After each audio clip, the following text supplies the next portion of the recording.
Have you ever imagined spending your final years in a nursing, waiting just to feel that you haven't been forgotten?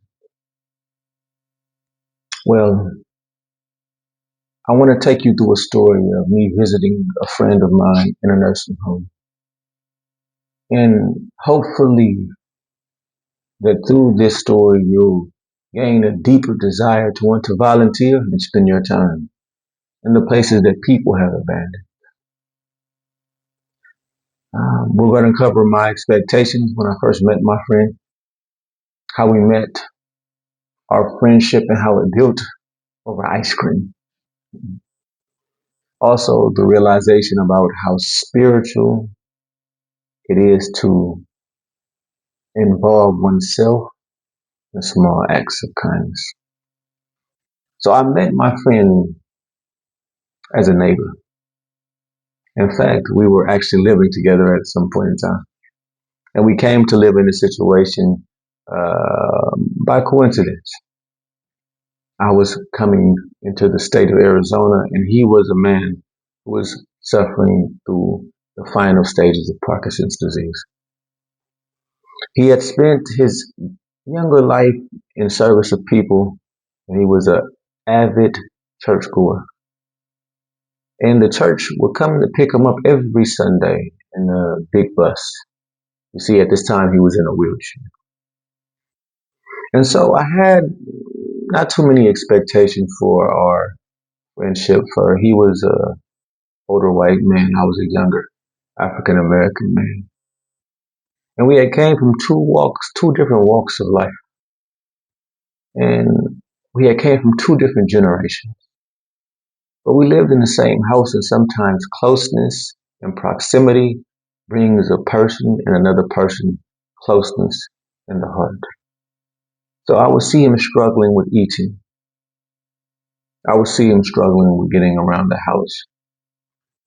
And you see, my faith had taught me that I needed to help others, even if we didn't have the same faith.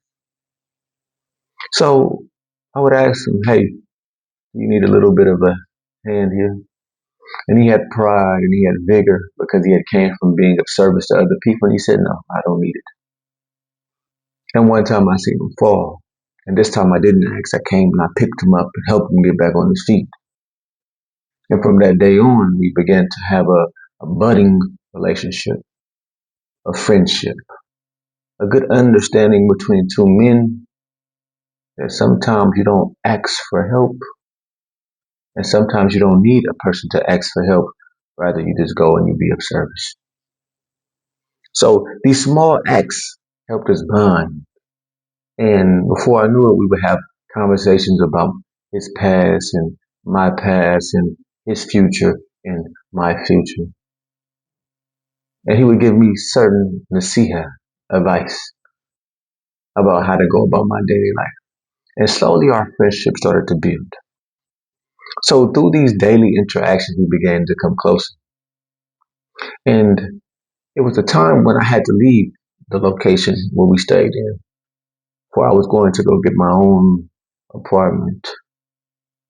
And he was going to remain there. So we talked. He said, will you come visit me?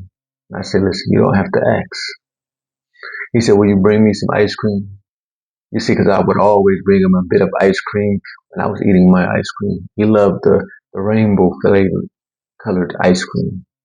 And so I said, yeah, my friend, I will bring you ice cream. Don't worry about it. So a couple of weeks passed and I was getting established and I got a phone call from him and he said, hey, can you come see me? I said, of course, where are you? I'm on my way to the house. He said, no, I'm in the hospital. I said, what? Are you in the hospital? Why? He said, I fell again. And so I made my way over to the hospital in a haste to see him. And he was bruised. And you see, the hospital staff, they said that he can't go back and live by himself. We'll have to send him to a nursing home. And this became our next level of our relationship. So he went to the nursing home and I followed him. And I would come weekly and I would bring ice cream and I would speak with them. And what I observed when I went there was something so tragic and something so amazing at the same time. You see, the tragic thing was that there were so many people, so many of our elders who have been left to, in other words, to perish in this nursing home. And they had no one to come see them, no one to visit them, no one to be there with them. And so when I came to bring ice cream, I brought ice cream for everyone. And slowly but surely, I built a relationship with all of the elders there, and they gave me joy, and I gave them joy. You see, the key here is that we have to understand that these small acts of kindness, no matter how small we see them, can be large in the places where people need them the most. So, in conclusion, in the beginning, there was not a big expectation for me and my friend to become friends because we came from two different localities, two different generations, two different types of minds, two different types of religions. But one thing that was for sure that his understanding of service and my understanding of service was intertwined at the hip.